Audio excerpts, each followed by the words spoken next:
Bienvenidos a Relatos de la Madrugada. Espero que este relato de terror lo deje marcado para siempre. Dígame desde donde nos escucha para enviar todo el terror posible. Espero recibir su suscripción y me gusta en el video. El sol de la tarde se filtraba entre los arcos del viejo puente colonial, iluminando las grietas que el tiempo había tallado en su estructura.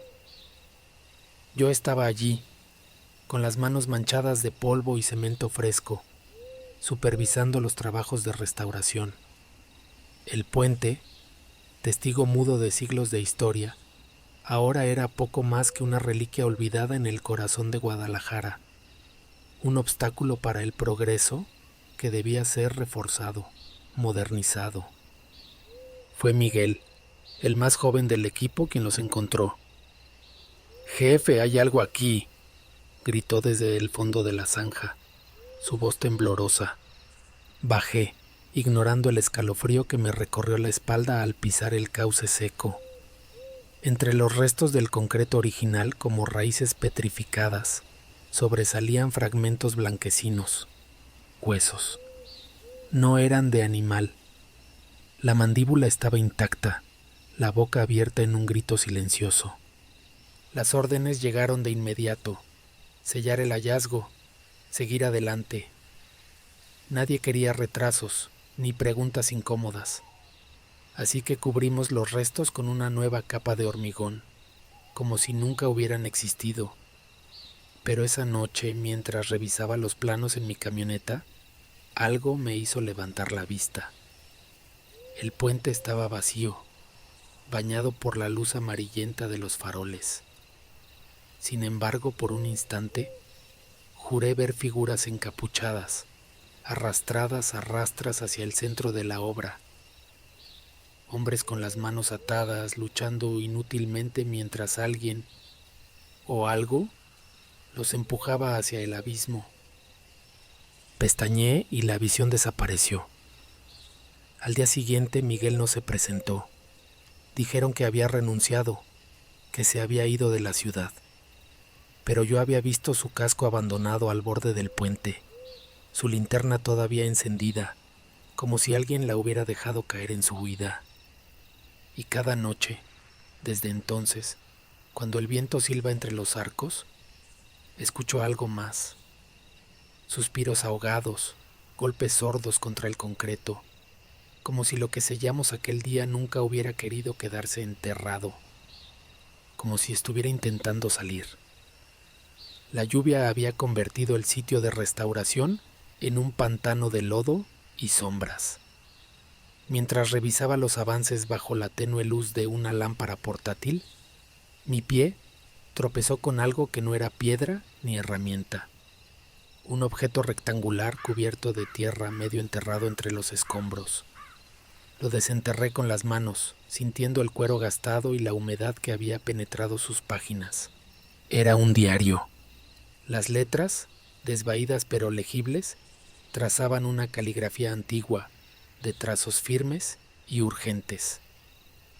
12 de octubre de 1790. Hoy comenzamos la obra del puente, bajo órdenes del virrey. Pero los cimientos no aguantan. Cada noche algo los debilita. Pasé las páginas con dedos que empezaban a temblar.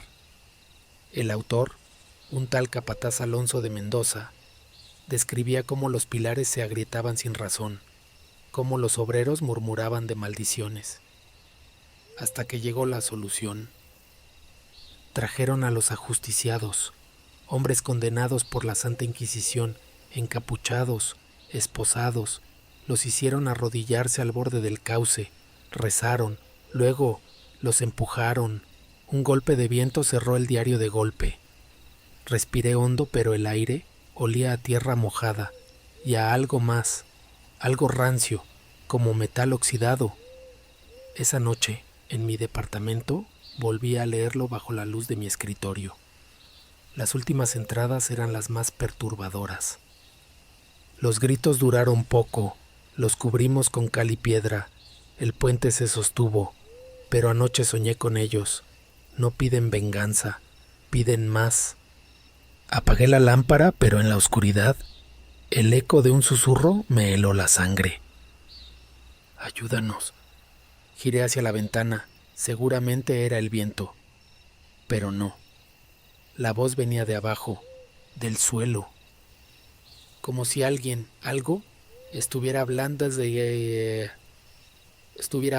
desde las profundidades del edificio, desde las entrañas de la ciudad, desde donde, siglos atrás, los habían enterrado vivos. Al día siguiente, revisé los planos originales del puente. En una esquina casi borrado, había un símbolo que no era arquitectura ni geometría. Era un ojo dentro de un triángulo. Y debajo, una frase. La obra exige sacrificio. El puente reabrió al público con una ceremonia pomposa.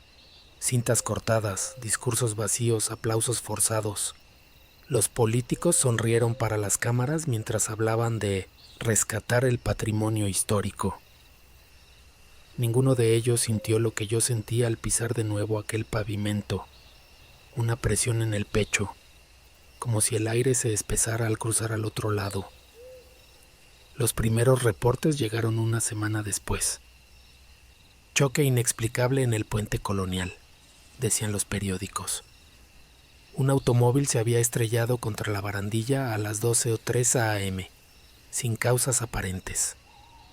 El conductor, un hombre sobrio según los informes, insistía en que alguien se cruzó de pronto, pero las cámaras de seguridad no mostraban a nadie. Hasta que apareció el video. Alguien lo subió a redes en la madrugada, imágenes granulosas de un sedán avanzando a velocidad normal antes de virar bruscamente y estrellarse. Pero lo aterrador venía después, en los últimos segundos, mientras el conductor salía tambaleándose del auto. Algo se movía en el pavimento, cerca de la rueda destrozada. Una figura oscura, reptando. No tenía forma definida, solo un amasijo de miembros retorcidos que se arrastraban hacia el herido antes de que el video se cortara. Para cuando quise revisarlo de nuevo, ya había sido eliminado. No quedaban copias. Esa misma noche fui al puente. Necesitaba comprobarlo yo mismo. La luna estaba alta cuando llegué, iluminando el arco central con un brillo fantasmal. Me quedé en la banqueta, observando los coches pasar. Todo normal. Hasta que el reloj marcó la medianoche. Entonces lo vi. Un hombre encorvado, vestido con harapos que no eran de esta época, parado justo en medio del carril. El primer auto pasó a través de él como si fuera humo. El segundo frenó en seco, desviándose hacia el lado contrario. No hubo choque, pero el conductor salió gritando, señalando hacia la nada. Y luego, el murmullo. No venía de alrededor, venía de abajo. Voces apagadas, quejidos ahogados, como si el concreto fuera solo una delgada capa sobre un pozo lleno de agonía. Regresé a casa con una certeza que me quemaba por dentro. El puente seguía hambriento. Y ahora sabía cómo atraer a sus víctimas. La ciudad empezó a llamarlo el puente de los accidentes. 3 choques más en una semana, todos a la misma hora, la medianoche. Los periódicos especulaban sobre fallas en el diseño, sobre mala señalización. Pero yo había visto las fotos que nadie más quería mirar de cerca. En una, tomada por un transeúnte después del último choque, se distinguía algo en el pavimento agrietado. Al principio parecía una mancha de aceite, pero al ampliarla, la forma era inconfundible. La huella de una mano, como si alguien hubiera intentado arrastrarse desde dentro del concreto.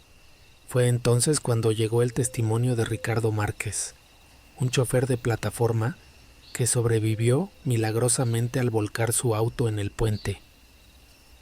Lo encontré en el hospital, con el brazo escayolado y los ojos inyectados en sangre.